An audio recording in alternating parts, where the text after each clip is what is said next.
আল্লাহ সুবহানাহু ওয়া তাআলা এই বিশাল ভুবন সৃষ্টি করেছেন এবং দিয়েছেন তার ব্যবস্থাপনা। দুটো ব্যবস্থাপনা আমরা লক্ষ্য করছি। একটা হলো তার জাগতিক ব্যবস্থাপনা, যেগুলো মানুষের কর্মকাণ্ডের সাথে সম্পৃক্ত নয়। চন্দ্র, সূর্য, গ্রহ, নক্ষত্র বা পৃথিবীর আরও যে কর্মকাণ্ডগুলো আল্লাহর নির্দেশে পরিচালিত হয়, এগুলো হলো জাগতিক কর্মকাণ্ড। আল্লাহর দেয়া নির্দেশই সেখানে বাস্তবায়িত হয়। সূর্য কোন দিক থেকে উঠবে, কিভাবে ঘুরবে, ছায়াপথের সন্তরণ কিংবা গ্রহ নক্ষত্র ইত্যাদি, এগুলোর যে সঞ্চালন আল্লাহ সুবহানাহু ওয়া তাআলা নির্ধারণ করে দিয়েছেন। এই জগতের মধ্যে, ছোট্ট গ্লোবের মধ্যেও অনেক কিছুই আল্লাহর জাগতিক নিয়মের অধীন। অক্সিজেন, হাইড্রোজেন কিংবা উদ্ভিদ জগৎ কিংবা আরও অন্যান্য জগতের যা কিছু আল্লাহ নির্ধারণ করেছেন সেভাবে পরিচালিত হয়। আর দ্বিতীয় যে সিস্টেম তিনি দিয়েছেন সেটা হলো শরিয়া সিস্টেম, অর্থাৎ আল্লাহর কিছু আইনি বিধান, কিছু অনুশাসন যা তিনি পৃথিবীবাসীদের কল্যাণের জন্য দিয়েছেন। এ হলো শরঈ ব্যবস্থাপনা। একটা হলো জাগতিক ব্যবস্থাপনা আর একটা হলো শরঈ ব্যবস্থাপনা। দুটোই আল্লাহর পক্ষ থেকে এসেছেন।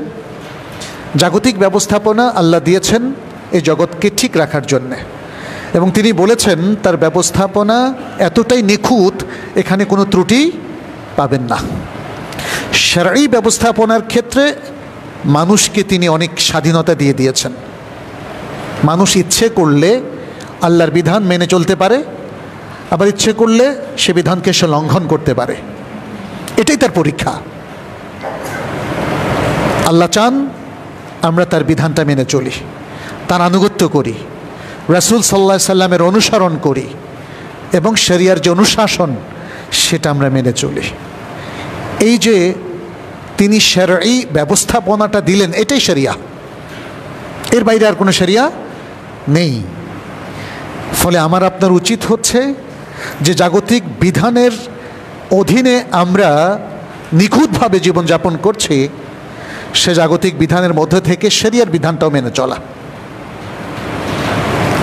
জাগতিক বিধানের যে জায়গাগুলোতে আমাদের কাজের স্বাধীনতা আছে, সেই জায়গাগুলোতে শরিয়া কার্যকর। আপনার ব্যক্তিগত জীবন, বিবাহ, শাদী, ব্যবসা, বাণিজ্য, সমাজ, রাষ্ট্র পরিচালনা, সব জায়গায় আল্লাহর একটা নির্দেশ আছে, কোরআনের আলোচনা আছে, সুন্নাহর ইনস্ট্রাকশন বা নির্দেশনা আছে। আপনি আমি আল্লাহর জাগতিক আইন মানতে বাধ্য, এবং আল্লাহ তার ওহীর মাধ্যমে আমাদেরকে জানিয়ে দিয়েছেন তার শরঈ ব্যবস্থাপনা এবং আইন মানতেও আমরা বাধ্য। আমরা কেউ যদি বিদ্রোহ করি যে অক্সিজেন ছাড়াই আমি বাঁচব, পারবেন? যদি কেউ চ্যালেঞ্জ করেন যে আল্লাহর দেওয়া কিডনি এবং হার্ট ছাড়া আমি বেঁচে থাকবো, পারবেন? পারবেন না। আপনি শরিয়া ছাড়া চলতে পারেন, এটা সত্য, কারণ এখানে আল্লাহ আপনাকে পরীক্ষা করছেন। এখানে আল্লাহ আপনাকে পরীক্ষা করছেন, স্বাধীনতা দিচ্ছেন, ইমানের মধ্যে থাকার স্বাধীনতা, ইমান পোষণ করার, লালন করার এবং ইমান মেনে চলার স্বাধীনতা, আবার ইমান এর থেকে বের হয়ে যাওয়ার স্বাধীনতাও আল্লাহ দিয়েছেন। ফলে মানুষ খুব সহজেই উচ্চারণ করতে পারে আমি শরিয়া মানি না। এতে অবাক হওয়ার কিছু নেই। ইবলিসও তো আল্লাহর আনুগত্য থেকে বের হয়ে গেছে, এবং যখন সে আল্লাহর আনুগত্য থেকে বের হয়ে গেছে তখন আল্লাহ বলেছেন আবা ওয়াস্তাকবারা ওয়া কানা মিনাল কাফিরিন। এটা ভিন্ন আলোচনা। আমি আজকে শরঈ ব্যবস্থাপনার অত্যন্ত গুরুত্বপূর্ণ একটা প্রসঙ্গ নিয়ে আলোচনা করব। সেটি হচ্ছে আমাদের জীবনের সাথে একটা বিশেষ গুরুত্বপূর্ণ অংশ রয়েছে, ওতপ্রোতভাবে জড়িত। সেটা হচ্ছে কেনা বেচা। প্রতিদিনই আমাদেরকে বাজারে যেতে হয়, প্রতিদিনই আমাদেরকে কেনা বেচা করতে হয়। এটা আমাদের জীবনের একটা গুরুত্বপূর্ণ পার্ট। এই জায়গায়ও শরিয়া কিছু নীতিমালা দিয়েছে, শরিয়ার কিছু নির্দেশনা এখানে আছে। এগুলো অনেক সময় আমরা ইগনোর করি। এবং দেখুন, আমাদের জীবনের প্রত্যেকটা ক্ষেত্রে যত অধঃপতন, সবচেয়ে বড় অধঃপতন এই কেনাবেচার মধ্যে। কারণ এই ট্রানজ্যাকশনের মধ্য দিয়েই আমরা ইনকাম করি, আবার সেটাকে খরচ করি। উপার্জন এবং খরচ, মানুষের এই জায়গাটাই হচ্ছে সবচেয়ে ঝুঁকিপূর্ণ, যেখানে সে ফ্রিকুয়েন্টলি শরিয়া লঙ্ঘন করে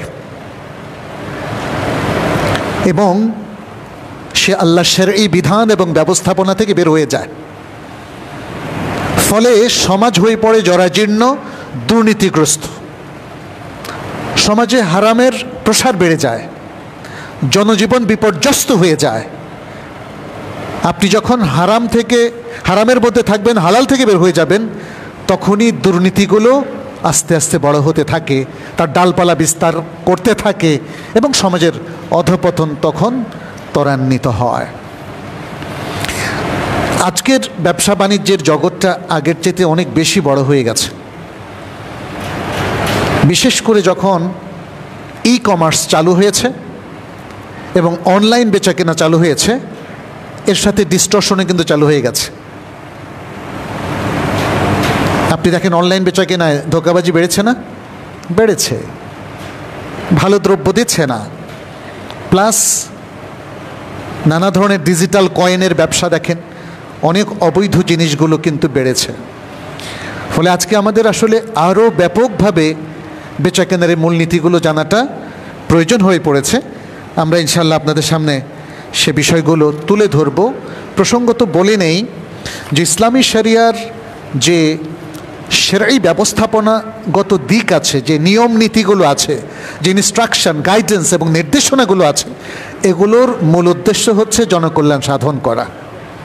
আরবিতে বলা হয় আল মাসালেহ আল আম্মা, জনস্বার্থ রক্ষা করা। আল্লাহ ব্যক্তির স্বার্থের চাইতে জনগণের স্বার্থ এবং সামষ্টিক স্বার্থকে প্রাধান্য দিয়েছেন। কোনো একটা কাজে যদি আপনার কল্যাণ হয় কিন্তু মানুষের অকল্যাণ হয়, তখন আপনার জন্য ওইটা ইসলাম হারাম করে দিয়েছে। কারণ একক আপনার কল্যাণ দিয়ে সমাজ আগাতে পারবে না, সমাজ আগাতে পারবে সার্বিক এবং সর্বাত্মক কল্যাণের মধ্য দিয়ে। এজন্যে সমাজের গুটিকতেক মানুষ যদি আজকে হাজার হাজার কোটি টাকার মালিক হয়, বেশ কিছু ইন্ডাস্ট্রির মালিক হয়ে যায়, আর সমাজের অধিকাংশ মানুষ যদি দরিদ্র থেকে যায়, সে সমাজকে আগাতে পারবে? সমাজের যে উন্নয়ন কর্মকাণ্ড, সেটা যদি শহরের কিছু মানুষের উন্নয়নে কাজে লাগে আর দেশের আপামর জনগোষ্ঠীর বিরুদ্ধে যায়, সে সমাজ কি, সে দেশ কি উন্নত হবে? হবে না। ইসলাম এজন্যে একটা জাতির জাতীয় কল্যাণকে সর্বাত্মক গুরুত্ব দিয়েছে, এটা মনে রাখতে হবে। ইসলামের সকল বিধান এভাবে আবর্তিত হয়েছে এবং কোরআন সুন্নায় এভাবে আমাদেরকে নির্দেশনা দেয়া হয়েছে। যেখানে আমরা কেনা বেচা করি, ওই জায়গাটাকে বলা হয় সুক। অনেক লম্বা আলোচনা, আমি সেদিকে যাব না যেহেতু আমাদের সময়টা কম। সুক মানে কোনো জিনিস আনা, বিক্রেতা এখানে তার দ্রব্য এবং পণ্য নিয়ে আসে বিক্রির জন্যে, আর কোন ক্রেতা এখানে আসে এই পণ্যগুলো নিয়ে যাওয়ার জন্যে। অতএব এই যে ক্রেতা বিক্রেতা, তাদেরকেও তাদের প্রয়োজন এই সুকের মধ্যে নিয়ে আসে, পণ্যটাও আসে এখানে প্রয়োজনের হাত ধরে এবং বেচা কেনা হয়। আরবিতে প্রত্যেকটা শব্দের মিনিংটা তার পরিভাষার সাথে মিল এখানে রেখেছে। এখানে আরেকটা জিনিস দেখেন, নবী সাল্লাল্লাহু আলাইহি সাল্লাম বাজারকে সবচেয়ে নিকৃষ্ট জায়গা হিসেবে উল্লেখ করেছেন। বুখারীর একটা বিখ্যাত হাদিস রয়েছে, সেখানে নবী সাল্লাল্লাহু আলাইহি সাল্লাম বলছেন, আহাব্বুল বিলাদি ইলাল্লাহি তাআলা মাসাজিদুহা। পৃথিবীর যত জায়গা আছে, সবচেয়ে উত্তম জায়গা হলো আল্লাহর মসজিদ সমূহ, আল্লাহর ঘর। আর তারপরে কি বলছেন, ওয়া আবগাদুল বিলাদি ইলাল্লাহি আসওয়াকুহা। আর পৃথিবীর সবচেয়ে নিকৃষ্ট জায়গাগুলো হলো তার বাজার। আপনি দেখেন না, যেখানেই বাজার বসেছে অধিকাংশ জায়গায় সেখানে নানা ধরনের খারাপ কিছুর আসরও বসেছে। ক্যাজিনো দেখবেন যে পৃথিবীর বড় বাজারগুলোতে ক্যাজিনো আছে, সেখানে নানা ধরনের হারাম পণ্য আছে, হারাম বেচা কেনা হয় ইত্যাদি। আজকের যে ডিজিটাল ওয়ার্ল্ড, সেখানেও কিন্তু অনেক হারাম জিনিস আছে। হারাম কি করে হয় সেটা নিয়ে আমরা খুব সংক্ষেপে আলাপ করব ইনশাআল্লাহ। এখানে আরেকটা হাদিসে নবী সাল্লাল্লাহু আলাইহি ওয়াসাল্লাম আমাদেরকে কিন্তু তাম্বি করেছেন যে এই যে বাজার ব্যবস্থা আসবে, নানা ধরনের পণ্য আসবে, বেচা কেনার মাধ্যমে অনেক টাকার মালিক হওয়ার সুযোগ আসবে, সেখানে কিন্তু মারাত্মক একটা ঝুঁকি আছে সব মানুষের জন্যে। সেটা তিনি উল্লেখ করলেন বুখারীর একটা রেওয়ায়েতে। আগের বর্ণনাটাও বুখারীর বর্ণনা। আচ্ছা, এখানে নবী সাল্লাল্লাহু আলাইহি ওয়াসাল্লাম অনেকটা মানুষকে সতর্ক করার জন্য কথাটা বললেন। কি বললেন? ইয়াতি আলান নাসি জামানুন লা ইউবালিল মারউ মা আখাযা মিনহু। মানুষের কাছে একটা যুগ আসবে যখন মানুষ কোন জায়গা থেকে কি নিল এটা নিয়ে আর পরোয়া করবে না। আমিনাল হালালে আম হারাম, সে কি হালাল থেকে নিল নাকি হারাম থেকে নিল, এটা নিয়ে তার মধ্যে আর কোনো চেতনা কাজ করবে না। এটা নবী সাল্লাল্লাহু আলাইহি ওয়াসাল্লাম বললেন। এটা বলার উদ্দেশ্য হচ্ছে আগাম খবর দেওয়া। এটা কি ইসলাম আমাকে বলেছে যে ঠিক আছে যখন আসে তখন তুমি যেখান থেকে নাও, কাজ কোনো সমস্যা নেই, এটা কি বলেছে? বলেনি, বরং নানাভাবে তাম্বি করেছে যাতে আমরা হারামকে বর্জন করি, হালালের মাধ্যমেই নিজেদের প্রয়োজনটা সেরে নেই। আর নিজেদের জাগতিক যে ব্যবস্থাপনা আছে, আইনগত, বিধানগত, বাজার ব্যবস্থাপনা, সংসার ব্যবস্থাপনা, সমাজ ব্যবস্থাপনা, এগুলো যেন শরীয়তের মানদণ্ডে আমরা সাজিয়ে নেই। ইসলাম আমাদেরকে এজন্যে আমাদের মাসলাহাতগুলোকে কনসিডার করেছে, গণ্য করেছে। মাসলাহাত মানে আমাদের কল্যাণ। যত জায়গায় আমাদের কল্যাণ আছে ইসলাম সবগুলোকে ওকে করেছে। শুধু সেই কল্যাণগুলো ছাড়া আপনার ব্যক্তিগত যে কল্যাণ দেশ, জাতি, রাষ্ট্রের জন্য ক্ষতিকর, এটা একটা স্বতঃসিদ্ধ কথা। ব্যাপারটা এমন নয় যে ইসলাম একটা ধর্মীয় জিনিস বোঝা আপনার উপর চাপিয়ে দিয়েছে।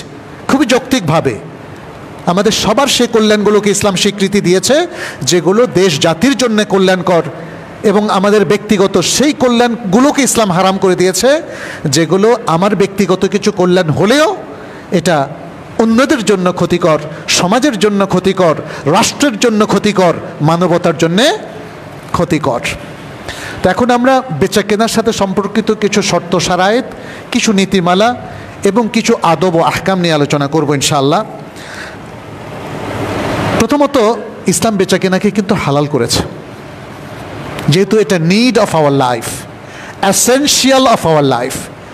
আমাদের লাইফের যে কয়েকটা জরুরি জিনিস আছে তার মধ্যে বেচা কেনাটা হলো অন্যতম জরুরি জিনিস। এছাড়া তো আমাদের জীবন চলবে না।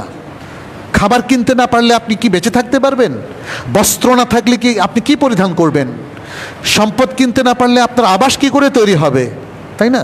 অন্ন, বস্ত্র, বাসস্থান, শিক্ষা, চিকিৎসা, পাঁচটা এসেনশিয়াল। ইসলামও এটাকে এসেনশিয়াল বলে ঘোষণা করেছে।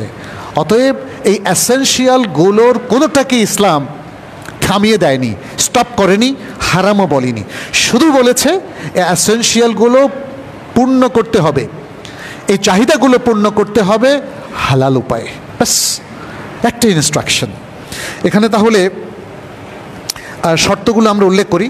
প্রথম যে শর্ত বেচা কেনার ক্ষেত্রে, আমি আগে একটু দলিল দিই আপনাদেরকে, যেহেতু অনেকগুলো দলিল এখানে বেচা কেনার ক্ষেত্রে ইসলাম উল্লেখ করেছে। এর মধ্যে বলেছে ওয়া আহাল্লাল্লাহুল বাইআ ওয়া হাররামার রিবা, আল্লাহ তাআলা বেচা কেনাকে হালাল করেছেন। ট্রেডিং, সেই প্রাচীনকাল থেকে ট্রেডিংটা, বেচা কেনা চালু আছে। ইসলাম এসে এটাকে নিষেধ করে নাই, কিন্তু ইসলাম একটা জিনিসকে নিষেধ করেছে, সেটা হলো রিবা। রিবা নিয়ে একটু পরে কথা বলছি। তাহলে ট্রেডিংটা জায়েজ যেখানে পণ্য আছে, খেয়াল করতে হবে পণ্য। আর পণ্য না থাকলে টাকা দিয়ে যত প্রক্রিয়াই আপনি টাকা বানান না কেন, সেটা ইসলাম সমর্থন করে না। দ্বিতীয়, এটা হলো সূরা আল বাকারা 275 নম্বর আয়াত। সূরা নেসার 29 নম্বর আয়াতে আল্লাহ তাআলা বলছেন, ইয়া আইয়ুহাল্লাযীনা আমানু লা তাকুলু আমওয়ালাকুম বাইনাকুম বিল বাতিল। হে ঈমানদার লোকেরা, তোমরা তোমাদের নিজেদের মধ্যে বাতিল পন্থায় সম্পদ ভক্ষণ করো না, আত্মসাৎ করো না। ইল্লা আন তাকুনা তিজারাতান আন তারাদিম মিনকুম, তবে তোমাদের মধ্যকার ট্রানজ্যাকশনটা যদি তিজারত হয়, ট্রেডিং হয়, বিজনেস হয়, যেখানে পরস্পরের সম্মতি আছে, প্রথম পক্ষ দ্বিতীয় পক্ষের পূর্ণ সম্মতি আছে, তাহলে ভিন্ন কথা। তার মানে তাহলে সেটা জায়েজ। ওয়ালা তাকতুলু আনফুসাকুম ইন্নাল্লাহা কানা বিকুম রাহিমা। নবী সাল্লাল্লাহু আলাইহি ওয়াসাল্লাম বলেছেন, আতিয়াবুল কাসবি, সবচেয়ে পবিত্র উপার্জন কি? আমালুর রাজুলি বিয়াদিহি, ব্যক্তি তার হাতে কাজ করবে। ওয়া কুল্লু বাইইন মাবরুর, আর প্রত্যেক বিশুদ্ধ পুণ্যশীল বেচা কেনা, অর্থাৎ যে বেচা কেনার মধ্যে পুণ্য আছে, পাপ নাই, ধোঁকাবাজি নাই, রেবা নাই, সেটা হারাম নয়, শরিয়া লঙ্ঘন নাই, সেটা হলো এমন বেচা কেনা যেটাকে মাবরুর, মকবুল, accepted trading system in Islam, এটা হলো মাবরুর। আমরা জানি মাবরুর রাসূল সাল্লাল্লাহু আলাইহি ওয়াসাল্লাম আরেক জায়গায় ব্যবহার করেছেন হজের ক্ষেত্রে, আল হজ্জুল মাবরুর লাইসা লাহু জাযাউন ইল্লাল জান্নাহ। মাবরুর এটা শরিয়াতে অ্যাকসেপ্টেড। যে সকল বেচা কেনা শরিয়াতে হারাম নয়, অ্যাকসেপ্টেড, গ্রহণযোগ্য, মকবুল, সেটা হলো পবিত্র ইনকাম। আর ইনকাম হলো হাতের ইনকাম। তাহলে এখানে কয়েকটা জিনিস কিন্তু ক্লিয়ার হয়ে গেছে। ইসলামে বেচা কেনাটা পণ্য নির্ভর হবে, টাকা দিয়ে টাকা বেচা কেনা এটা হবে না, কিংবা টাকা ধার দিয়ে তার উপরে টাকা ইনকাম করা এটা হবে না, কিংবা টাকা অদল বদল করতে গিয়ে একজনকে বেশি দিয়ে দেওয়া এটা হবে না, সবই রিবা বলে গণ্য হবে। এখানে মাঝখানে পণ্য থাকতেই হবে এবং সেটা বেচা কেনার পার্ট হতে হবে। টাকা দিয়ে আপনি কি কিনবেন? টাকা না পণ্য? পণ্য। আবার সেটাকে বিক্রি করে আপনি প্রফিটটা করবেন। আর আরেকটা হতে পারে, সেটা হচ্ছে আপনার কাজ, শ্রম। শ্রমটারও একটা বাজার মূল্য আছে, যে কারণে আপনারা সবাই চাকরি করে স্যালারি পান, এটা ইসলামে বৈধ। আপনি যদি শিক্ষা সেবা দেন আপনি শিক্ষক, আপনি যদি প্রশাসন সেবা দেন আপনি প্রশাসক, আপনি যদি নিরাপত্তা সেবা দেন আপনি প্রহরী অথবা পুলিশ অথবা আর্মি, আপনি যদি সমাজ সেবা দেন আপনি তাহলে সমাজসেবী। এভাবে নানা, আপনি চিকিৎসা সেবা দিলে আপনি চিকিৎসক, আপনি ইঞ্জিনিয়ারিং সেবা দিলে আপনি প্রকৌশলী। তাহলে এই সেবাগুলো দিয়ে টাকা ইনকাম করা যায়। আরেকটা জিনিস হতে পারে ইসলামে, সেটা হলো রেন্ট।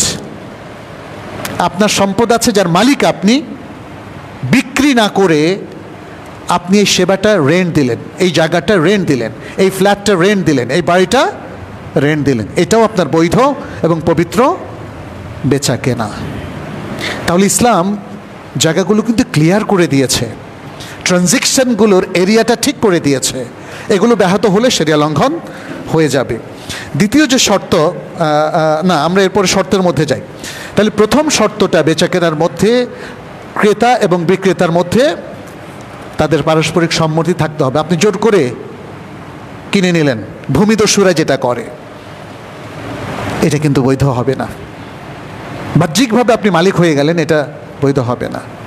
বেচা কেনার মধ্যে দুই পক্ষ সম্পূর্ণ স্বাধীনভাবে তাদের কনসেন্টটা লাগবে, যেটা একটু আগে আমরা বললাম, ইল্লা আন তাকুনা তিজারাতান আন তারাদিম মিনকুম, এটা সূরা নিসার 29 নম্বর আয়াত।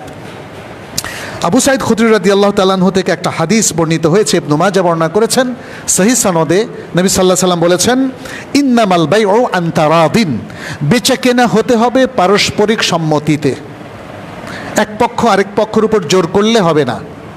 অনেক সময় দেখেন বিক্রেতাও জোর করে, ক্রেতাকে বলে আপনার এটা কিনতে হবে, বিক্রেতা যখন ক্ষমতাশীল হয়। আর অনেক সময় ক্রেতা ক্ষমতাশীল, সে বিক্রেতাকে বলেন আপনার কোনো অপশন নাই বাবা, এটা আমাকে দিতেই হবে।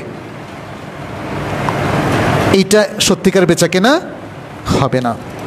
আচ্ছা, দ্বিতীয় শর্তটা হলো, যারা বেচা কেনা করবেন, কিনবেন অথবা বেচবেন, তারা এমন ব্যক্তি হতে হবে যার পক্ষ থেকে কেনা বেচা করা যায়। হয় তিনি নিজে মালিক, নিজের সম্পদ বিক্রি করছেন এবং তিনি বুঝবান একজন ব্যক্তি। অনেক সময় ছোট নাবালক ছেলে যদি বাবার সম্পত্তি বিক্রি করে হবে না, কিংবা যে মানসিক রোগী, সে বুঝেই না তার নিজের কল্যাণ, তাহলে তাদেরকে স্টপ করাতে হবে। তাহলে শরিয়ার কিছু শর্ত আছে, আপনি কেনেন আর বেচেন, আপনাকে তার যোগ্য হতে হবে। আরেকজনের সম্পত্তি কি, আরেকজনের জমি কি আমরা বিক্রি করতে পারি? পারি না। ফলে নানা ধরনের শর্ত এখানে দেখতে পাচ্ছেন শরিয়া দিয়েছে। আপনি তাসাররুফ করার যেই সম্পত্তিতে অধিকার রাখেন না, ওর বেচাকেনা আপনার পক্ষ থেকে জায়েজ হবে না। তৃতীয় যে শর্ত সেটি হচ্ছে বিক্রেতা যিনি বিক্রি করবেন তিনি বিক্রিত সম্পত্তির মালিক হতে হবে। আপনি অন্যের সম্পত্তির যেটার মালিক হন নাই, এটা নানাভাবে মালিক হতে পারে। বাবা থেকে, বাবা মারা যাওয়ার পরে বাবার সম্পত্তির মালিক হতে পারেন, মা মারা যাওয়ার পরে মায়ের সম্পত্তির মালিক হতে পারেন, কিন্তু জীবিত অবস্থায় না। কেনা বেচার মাধ্যমে আপনি সম্পত্তির মালিক হতে পারেন। কেউ আপনাকে হেবা করলো, সত্যিকারের হেবা, নকল দলিল না, তাহলে এর নানা প্রক্রিয়ায় আপনি মালিক হতে পারেন। মালিক হলে পরেই সেটাকে আপনি বিক্রি করতে পারবেন, মালিক হওয়ার আগে পারবেন না। কল্পনায় আপনি কোনো জিনিসের মালিক হয়েছেন, কল্পনায় বা স্বপ্নে, সেটাও বিক্রি করা যাবে না, কারণ প্রকৃত জিনিসের মালিক আপনি হন নাই। অথবা বললেন যে এই যে আকাশে একটা বড় পাখি উড়ে গেল, এটা আপনার কাছে বিক্রি করলাম, এটাও হবে না। আচ্ছা, চতুর্থ যে শর্ত সেটি হচ্ছে যে জিনিসটা বিক্রি করবেন সেই জিনিসটা মুবাহ হতে হবে, হালাল হতে হবে। অতএব এমন জিনিস বিক্রি করা যাবে না যেটা শরীয়তে হারাম, যেমন শুকরজাত জিনিসপত্র, টোবাকো কিংবা মদ, ইয়াবা, মাদক দ্রব্য, এগুলো কিন্তু দেদার্সে আমাদের দেশে বিক্রি হচ্ছে, খেয়াল করে দেখেন। এবং একদল মানুষ মানি মেক করছে এই অবৈধ জিনিসগুলো বিক্রি করে। এই জিনিসগুলো বিক্রি হারাম। মনে রাখবেন, যেটা বিক্রি হারাম সেটা কেনাও হারাম, যেটা কেনা বেচা হারাম সেটা প্রডিউস করাও হারাম। অতএব এই জিনিসগুলো আমাদেরকে একটু খেয়াল রাখতে হবে। খুব সংক্ষেপে আমি যাচ্ছি। পঞ্চম যে শর্ত সেটি হচ্ছে যেই জিনিসটা আপনি বিক্রি করবেন, ধরে নিলাম আপনি মালিক, কিন্তু এটা আপনার দখলে নাই, এটা আপনি তাকে কবজ করার মতো অবস্থায় সমর্পণ করতে পারবেন না, তাহলে এই জিনিসটাও বিক্রি করা যাবে না। আপনার জমি আরেকজন দখল করে আছে, তার থেকে এটা উদ্ধার করার আগ পর্যন্ত আপনি বিক্রি করতে পারবেন না, এই বিক্রিটা আপনার শুদ্ধ হবে না। ঠিক তেমনি যে কোনো জিনিস, আপনার একটা ঘড়ি চুরি হয়ে গেছে, আপনি একজনকে বললেন আমার এই চোরাই ঘড়ি মানে চুরি হয়ে গেছে, এটা তো আমারই, আমি আপনার কাছে বিক্রি করলাম।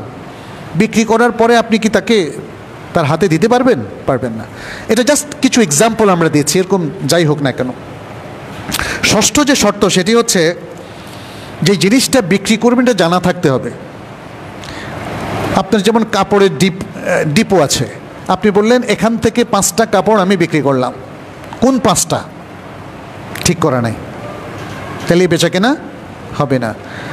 যেটা বিক্রি করবেন, যে জমি বিক্রি করবেন, যে ফ্ল্যাট বিক্রি করবেন, যে গাড়ি বিক্রি করবেন, যে পণ্য বিক্রি করবেন, সেটা সুনির্দিষ্ট হতে হবে, কারণ অনির্দিষ্ট হলে ঝগড়া বেঁধে যাবে এবং পরবর্তীতে লাগালাগি হয়ে যাবে। এই জন্য ইসলাম শুরু থেকেই এটাকে ঠিক করার জন্য আমাদেরকে নির্দেশ দিয়েছে। দুভাবে ঠিক হতে পারে, দেখে ঠিক করলেন যে হ্যাঁ এই অংশটা, অথবা তার একটা ডেসক্রিপশন, বর্ণনা দিলেন যে এই ট্র্যাট্রন কাপড় 500 গজ এই মাপের, এভাবে মেড ইন জাপান, তাহলে এটা হলো নির্ধারিত। ডেসক্রিপশনের মধ্যেও হতে পারে, অথবা ক্রেতা বিক্রেতা তারা সরাসরি সাক্ষাতে ঠিক করতে পারে। আচ্ছা, সপ্তম যে শর্ত সেটি হচ্ছে মূল্য নির্ধারণ করতে হবে। এই জায়গায় আমাদের দেশে অনেক ডিস্টরশন দেখা যায়, বলে যে ঠিক আছে এটা পরে দিয়েন, আপনি যেটা ভালো বুঝেন দিয়েন। এরপরে দেখবেন যে উনি দিতে চায় কম আর আপনি চাইবেন বেশি। তো ইসলাম বলে যে না, শুরু থেকেই ঠিক করে ফেলতে হবে, লেখাপড়া করে ফেলতে হবে, কত দাম সেটা ঠিক করেই বেচা কেনাটা কমপ্লিট করতে হবে। আচ্ছা, এগুলো এই 7টা শর্ত আমরা উল্লেখ করলাম। এখন যা আমরা যে পণ্যগুলো লেনদেন করব সেটা 2 রকম, একটা হলো হালাল আর একটা হলো হারাম। হারাম পণ্যগুলোর নীতিমালাটা কি, খুব সংক্ষেপে বলছি। হারাম নীতিমালাটার আগে একটু বলি যে কোরআনে আল্লাহ সুবহানাহু ওয়া তাআলা হালাল ইনকাম করা, হালাল ভক্ষণ করার নির্দেশ শুধু ইমানদারদেরকে দেন নাই, সকল নবী রাসূলকে দিয়েছেন। কয়েকটা আয়াত উল্লেখ করি। আল্লাহ সুবহানাহু ওয়া তাআলা বলছেন কুলু মিন তাইয়্যিবাতি মা রাযাকনাকুম, সূরা আল বাকারার 171 নম্বর আয়াত, যে তোমরা আমরা তোমাদেরকে যে রিজিক দিয়েছি তা থেকে পবিত্র রিজিক ভক্ষণ করো। আচ্ছা, তাহলে বোঝা গেল যে আপনার ইনকামও পবিত্র হতে হবে, আপনি যেটা ইনকাম দিয়ে কিনবেন সেটাও পবিত্র হতে হবে। কেউ যদি হালাল জিনিস চুরি করে নিয়ে আসে পবিত্র হবে? কেউ যদি পবিত্র জিনিসগুলোকে অপবিত্র জিনিসের সাথে মিক্স করে ভক্ষণ করে, জায়েজ হবে না। আরেকটা যে আয়াত, সেটা আল্লাহ সুবহানাহু ওয়া তাআলা স্পষ্ট করে নবী রাসূলদেরকে উল্লেখ করেছেন, ইয়া আইয়ুহার রাসূলু কুলু মিনাত তাইয়্যিবাতি ওয়া'মালু সালিহান ওয়া ইন্নী বিমা তা'মালুনা আলিম। হে রাসূলগণ, আল্লাহ বলছেন, হে রাসূলগণ, তোমরা পবিত্র জিনিস থেকে ভক্ষণ করো এবং ভালো আমল করো, তোমরা যা করছো, যে আমল করছো, আমি সে সম্পর্কে অবহিত। তাহলে এখানে আল্লাহ সুবহানাহু ওয়া তাআলা এই দ্বিতীয় আয়াতটাতে রাসূলগণকে বললেন, প্রথম আয়াতটাতে মুমিনদেরকে বললেন। তাহলে আল্লাহ তাআলা নবী সাল্লাল্লাহু আলাইহি ওয়াসাল্লাম বলছেন, আল্লাহ রাসূলদেরকে পবিত্র ভক্ষণের জন্য যে নির্দেশ দিয়েছেন, যে একই নির্দেশ মুমিনদেরকেও দিয়েছেন। অতএব আমাদেরকে সেটা সম্পর্কে সাবধান থাকতে হবে, এবং বলে দিয়েছেন যে হারাম ভক্ষণ করা যাবে না। এটা হলো সূরা আল বাকারার 188 নম্বর আয়াত। আল্লাহ তাআলা বলছেন, ওয়ালা তাকুলু আমওয়ালাকুম বাইনাকুম বিল বাতিল ওয়া তুদলু বিহা ইলাল হুকাম লিতাকুলু ফারিকাম মিন আমওয়ালিন নাসি বিল ইথমি ওয়া আনতুম তা'লামুন। এটা হারাম হালালের একটা নীতিমালা হিসাবে দেওয়া হলো। বললেন যে, আর তোমরা তোমাদের মধ্যে পরস্পরের সম্পদ বাতিল পন্থায় ভক্ষণ করো না, এবং সম্পদ দিয়ে তোমরা প্রশাসকদেরকে কোনো ঘুষ দিও না। স্পষ্ট করে এখানে বলে দিয়েছেন উদ্দেশ্য কি। এই ঘুষ আদান প্রদানের উদ্দেশ্য হচ্ছে তোমরা মানুষের হাতের কিছু সম্পদ বাতিল পন্থায় তোমরা ভক্ষণ করবে, পাপের পন্থায় তোমরা ভক্ষণ করবে জেনে শুনে, এ কাজটা তোমরা করো না। এভাবে আমরা দেখি যে হারামের আরও অনেক সংজ্ঞা ইসলাম দিয়েছে। আমাদের সেই সংজ্ঞা থেকে হারামগুলোকে আইডেন্টিফাই করতে হবে। হারাম কখনো হয় পণ্য, হারাম কখনো হয় আমাদের উপার্জনের পদ্ধতি। যদি কেউ চুরি করে, যদি কেউ ঘুষের পন্থায়, যদি কেউ সুদী কার্যক্রমের মাধ্যমে ইনকাম করে, যদি কেউ দুর্নীতির মাধ্যমে ইনকাম করে, যদি কেউ মানুষের সম্পত্তি সুযোগ বুঝে নিজের পকেটে নিয়ে নেয়, ইত্যাদি নানা ধরনের পন্থা আছে। এগুলোর মাধ্যমে আমাদের ইনকামটা কী হয়ে যাবে? হারাম হয়ে যাবে। তো এখানে যেটা আমরা লক্ষ্য করি, ইসলাম দেখেন একটা সর্বাত্মক পবিত্রতার ঘোষণা দিয়েছে। আপনার ইনকামটা হালাল হতে হবে, আপনার খরচটাও হালাল হতে হবে, এবং কখনোই হারামের সাথে হালালকে, হালালের সাথে হারামকে, খাবিসের সাথে তৈয়বকে, তৈয়বের সাথে খাবিসকে মেলানো যাবে না। আচ্ছা, এরপর আমরা একটু আসি এই মৌলিক কিছু নীতিমালার পরে, যে কোন কোন জিনিস আসলে আমাদের ট্রানজ্যাকশনের মধ্যে হারাম বলে ঘোষণা করা হয়েছে। এর মধ্যে কয়েকটা জিনিস। একটা হলো রিবা। রিবা, রিবা মানে ইন্টারেস্ট আমরা বলি, কেউ কেউ ইউজারি বলেন। মাহাজনী সুদকে কেউ কেউ রিবা বলেন, কিন্তু রিবা আসলে সবটা কি, মাহাজনী সুদ হোক অথবা ব্যাংকিং সুদ হোক, পুরোটাই ইসলামের দৃষ্টিতে রিবা। এই ব্যাপারে বিশ্বের সকল ফিক একাডেমি, ফিক কাউন্সিল একমত। দু একজন স্কলার বলেন এদের কথা গ্রহণযোগ্য হবে না। ইজিপ্টের দু একজন স্কলার, তারা বলেন ব্যাংকিং সুদ যেহেতু আমরা পারস্পরিক মতামতের ভিত্তিতে লেনদেন করছি, অতএব এটা জায়েজ হবে। কিন্তু বলেন তো, মদের ব্যবহার পারস্পরিক মতের ভিত্তিতে কি জায়েজ হবে? জায়েজ হবে না।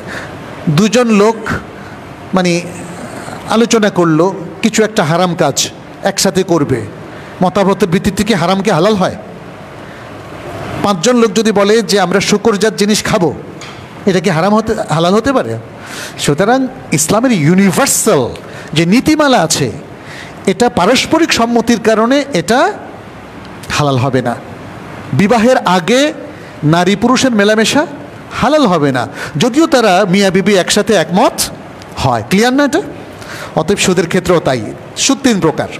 একটা হলো রিবাল ফদল, টাকা পয়সার লেনদেনের ক্ষেত্রে অতিরিক্ত দেওয়া। আরেকটা হলো রিবার নাসিআ, সময়ের বিপরীতে টাকা ধার দিয়ে, এটাকে ক্রেডিট বলা হয়। সময়ের বিপরীতে কিছু প্রফিট ধার্য করা, এবং আরেকটা হলো রিবাল কারদ, যেটা মানে আমাদের ব্যাংকিং সুদ। এই 3 প্রকার সুদ, এটা হারাম। দ্বিতীয় হচ্ছে আমাদের বেচাকেনার মধ্যে অজ্ঞতা, অস্পষ্টতা। বেচাকেনাটা ক্লিয়ার হতে হবে। আমরা যে 7টা শর্ত উল্লেখ করলাম, দেখা গেল যে সেখানে বেচাকেনা ক্লিয়ার হতে হবে। বেচাকেনা ক্লিয়ার না হলে, পণ্য যদি অস্পষ্ট হয়, বেচাকেনা বাতিল। টাকা যদি ক্লিয়ার না থাকে এবং সুনির্দিষ্ট করা না হয়, তাহলে বাতিল। হালাল হারামের জায়গাটা যদি ক্লিয়ার করা না হয়, তাহলে আপনার ট্রেডিংটা বাতিল বলে গণ্য হবে।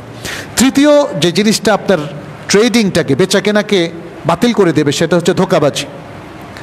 আপনার থেকে আমি গোশ নিচ্ছি, এমন গোশ যেখানে ফরমালিন মেশান নাই, এমন ফল যেখানে আপনি রাসায়নিক মিশান নাই, তাহলে আপনি যদি জেনে শুনে রাসায়নিক মিশ্রিত কিংবা ফরমালিন মিশ্রিত মাছ, গোশ কিংবা ফল পাকড়া আমার কাছে বিক্রি করেন, তাহলে আপনার ইনকামটা হারাম হয়ে যাবে। আমি যদি না জেনে কিনি, এটা আমার জন্য তো না জানার কারণে এটা জায়েজ হয়ে গেল, বাট আমি তো ক্ষতিগ্রস্ত হলাম, ফলে আপনার জন্য ইনকামটা হালাল হলো না।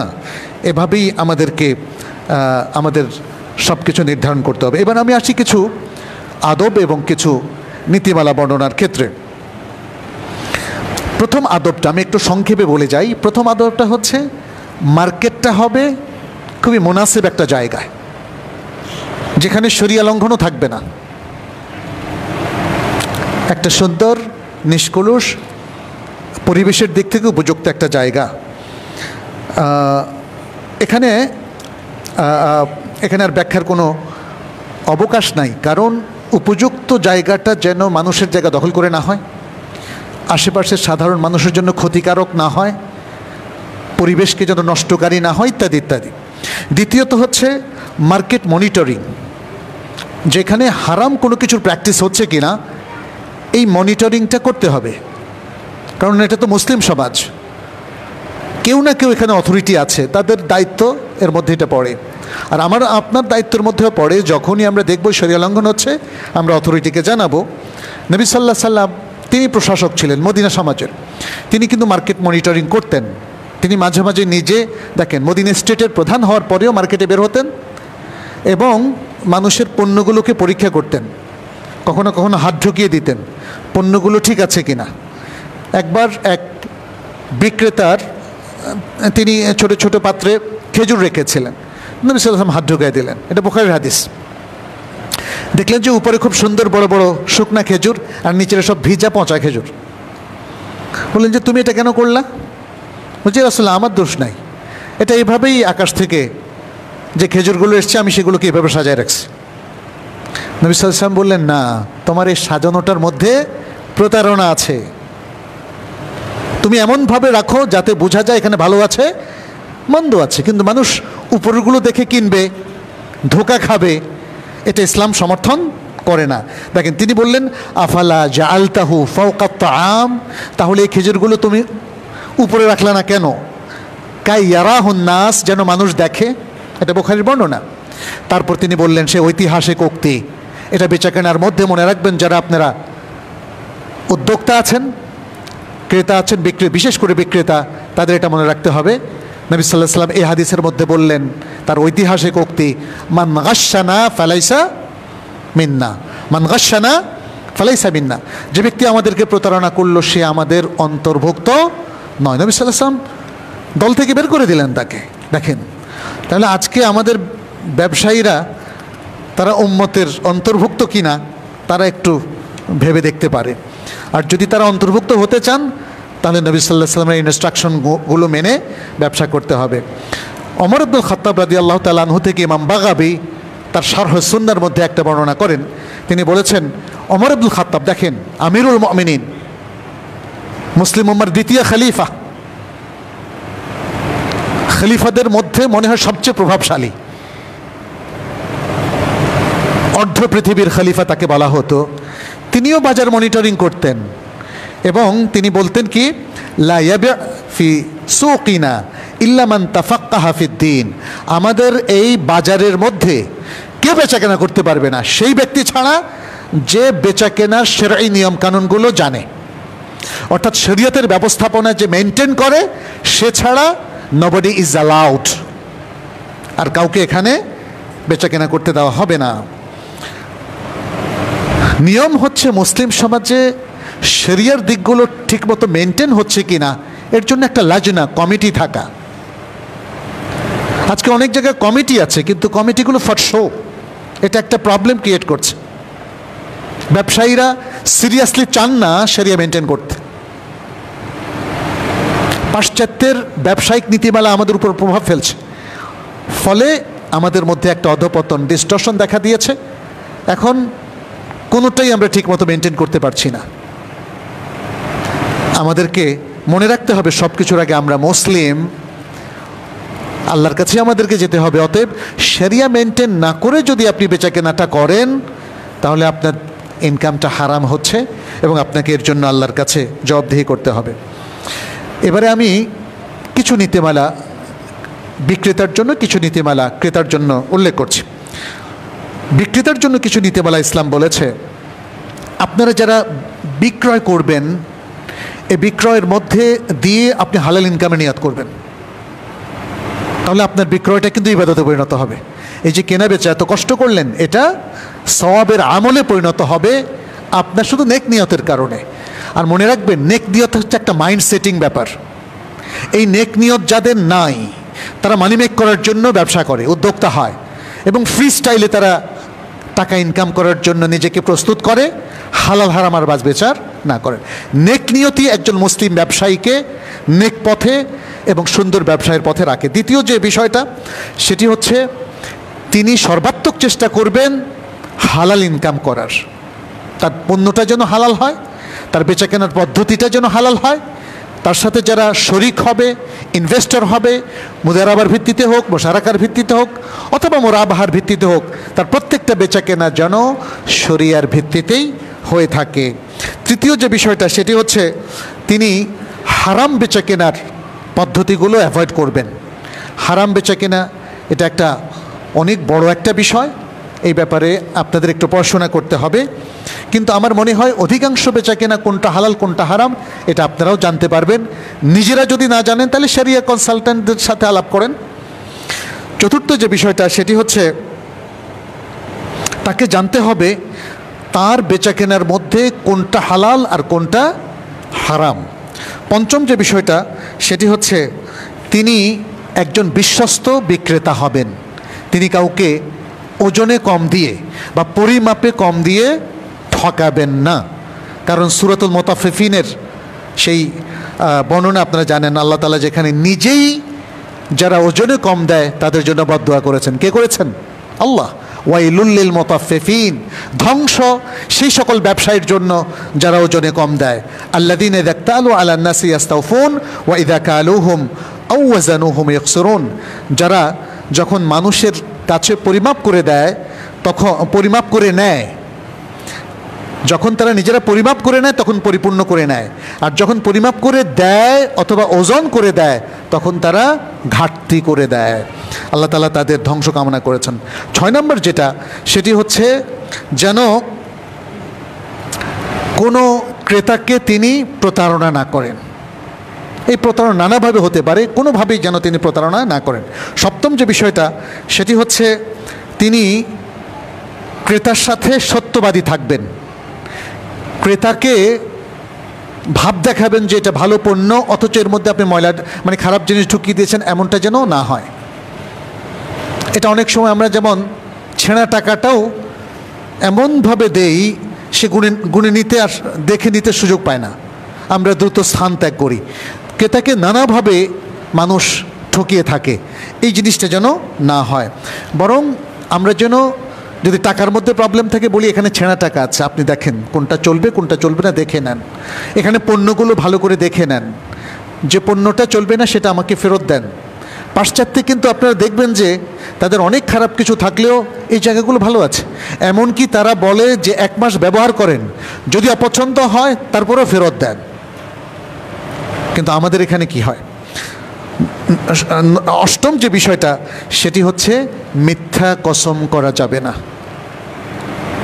আল ইয়ামিন আল কাদিবা, এখানে একটা বিখ্যাত হাদিস আছে, নবী সাল্লাল্লাহু আলাইহি সাল্লাম বলেছেন, আল হালিফু মুনাফিকাতুন লিসসিলআতি মুমহিকাতুন লিল বারাকা।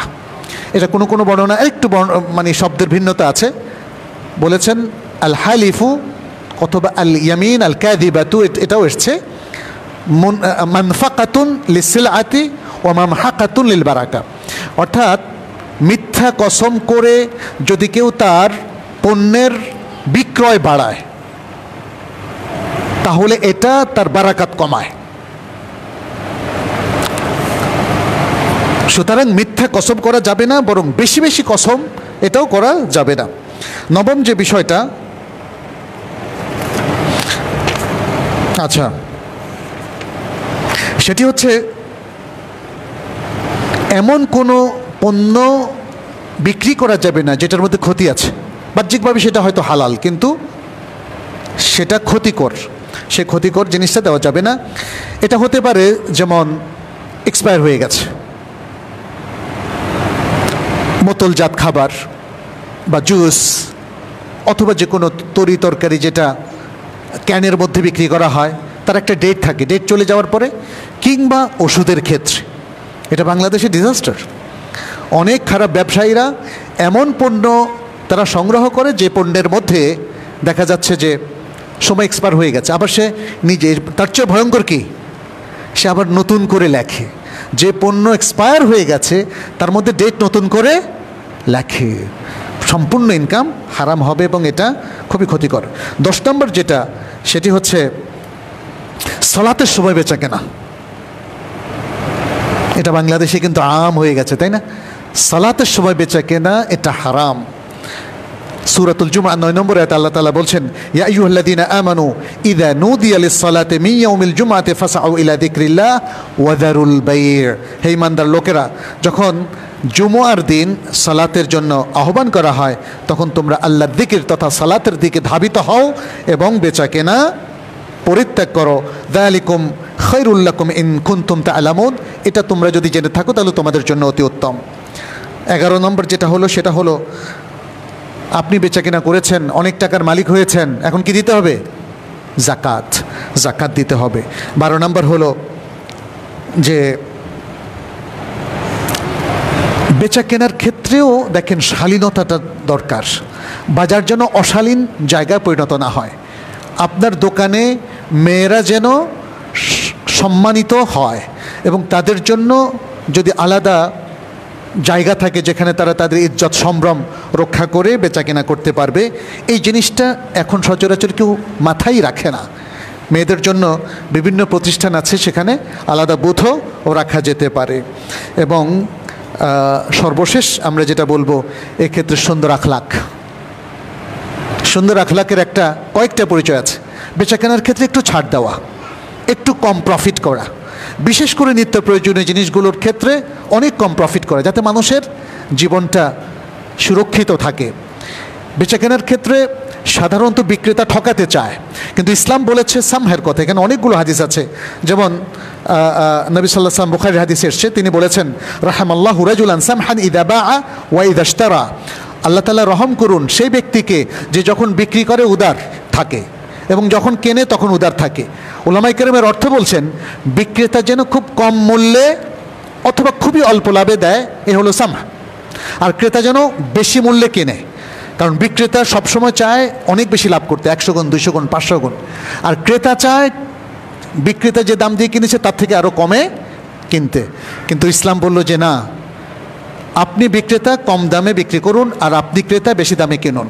কখনো যদি আপনি বেশি দামে কিনেন, আপনি ভাববেন না যে আপনি ঠকেছেন, আপনার ভাইকেই তো দিয়েছেন, একজন মানুষকেই তো দিয়েছেন, তাই না? দেখেন, পজিটিভ মেন্টালিটি আপনাকে একটা রিলিফও দেবে এবং আপনাকে ওই চেতনাটা দিবে যে আপনি আসলে লস করেন নাই। কিন্তু এখন দুই তরফেই কিন্তু আমরা একজন আরেকজনকে ঠকানোর চিন্তা করি, ফলে একজন আরেকজনকে ঠকাতে পারলে আমরা মনে করি যে কি, আমি লাভ করেছি। একজনকে ঠকালে আপনি খুব খুশি, আপনি লাভ করেছেন, বাট এটা ইসলামী আখলাক না। এই বিষয়ে আমাদেরকে সাবধান থাকতে হবে। ক্রেতাদের জন্য 2-3টা পয়েন্ট বলে আমি শেষ করে দেই। ক্রেতাদের জন্য একইভাবে তাদেরকেও এমন বাজারে যেতে হবে, এমন জায়গা থেকে কিনতে হবে যেখানে শরিয়া লঙ্ঘন নাই। মুনাসিব একটা জায়গা, মুনাসিব একটা দোকান। যে দোকানে চোরাই মাল বিক্রি হয় সেখানে যাবেন না। ওদের সাথে ট্রানজ্যাকশন করবেন না যারা শরিয়ার ভিত্তিতে ট্রানজ্যাকশন করে না। আপনারা MLM বিজনেসের কথা শুনেছেন তাই না? এটা কমপ্লিটলি হারাম ট্রানজ্যাকশন। আপনারা এখন অনেকেই স্বর্ণ বেচা কেনা করেন ইন্টারনেটে, এটাও হারাম ট্রানজ্যাকশন। মনে রাখবেন এই ট্রানজ্যাকশনগুলো তারা অনেক সময় বলে যে আমি তো বেচা কেনার ভিত্তিতে আপনাকে প্রফিট দিচ্ছি। না, এইভাবে হবে না। আপনি কি কোনো স্কলারের সাথে, কোনো আলেমের সাথে যোগাযোগ করেছেন? অতএব আপনি যখন ক্রেতা হন অথবা ইনভেস্টর হন অথবা আপনি যখন কারোর সাথে পার্টনারশিপে বিজনেস করতে যাবেন, আপনাকে বিষয়গুলো মনে রাখতে হবে। আপনি কোনো হারাম সম্পদ কিনবেন না, আপনাকে সবসময় হালালের মধ্যেই থাকতে হবে। এবং আপনি আপনার যে বিক্রেতা তার সাথে সুন্দর আচরণ করবেন, তাকেও ঠকানোর চিন্তা করবেন না। তাকে যেমন হয়তো আপনি তাকে 1 লাখ টাকা দেবেন, 500 টাকা কম দিয়ে চলে আসলেন, দ্রুত চলে আসলেন, জায়গা ত্যাগ করলেন, অথবা ছেঁড়া নকল নোট দিলেন। এই ট্রানজ্যাকশনগুলো শিকার আমরাও হয়েছে, এটা যেন না হয়। এবং যেটা বললাম উদারতা, সামহান ইদা বা, রাসূল সাল্লাল্লাহু আলাইহি ওয়াসাল্লাম যে কথাটি বলেছেন আমরা সেভাবেই ক্রেতা থাকার সময়ও আমরা যেন আমাদের ভদ্রতা, আমাদের বিনয় এবং বিক্রেতা যেন না ঠকে সেটাও আমরা লক্ষ্য করি। এর মধ্য দিয়ে সমাজে সম্প্রীতি বাড়বে। যে বিক্রেতা ক্রেতাকে জিতিয়ে দিতে চায় আর যে ক্রেতা বিক্রেতাকে জিতিয়ে দিতে চায়, বলেন তো কি চমৎকার একটা সমাজ, একটা চমৎকার বাজার তৈরি হতে পারে। আর উল্টো হবে, যে বিক্রেতা ক্রেতাকে ঠকিয়ে দিতে চায়, যে ক্রেতা বিক্রেতাকে ঠকিয়ে দিতে চায়, তাহলে বাজারের মধ্যে একটা অসম প্রতিযোগিতা হবে, যেটা আমাদের জন্য অত্যন্ত ক্ষতিকর হবে, আমাদের সম্প্রীতি নষ্ট করবে এবং আমরা একে অপরের বিরুদ্ধে সবসময় কাজ করে যাব। সেটা হতে দেওয়া যায় না। প্রিয় ভাইয়েরা, আসুন কেনাবেচার ক্ষেত্রে আমরা শরিয়ারের চমৎকার ব্যবস্থাপনাটা একটু ফলো করি, আমাদের সমাজকে আরও উন্নয়নমুখী করি।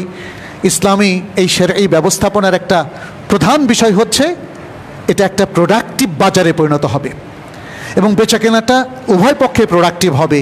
আল্লাহ যেন আমাদের সেভাবে প্রোডাক্টিভ বেচাকেনার তৌফিক দান করেন, বারাকা দান করেন এবং আমাদের সব কিছুতে তিনি প্রাচুর্য দান করেন, সে কামনা করছি।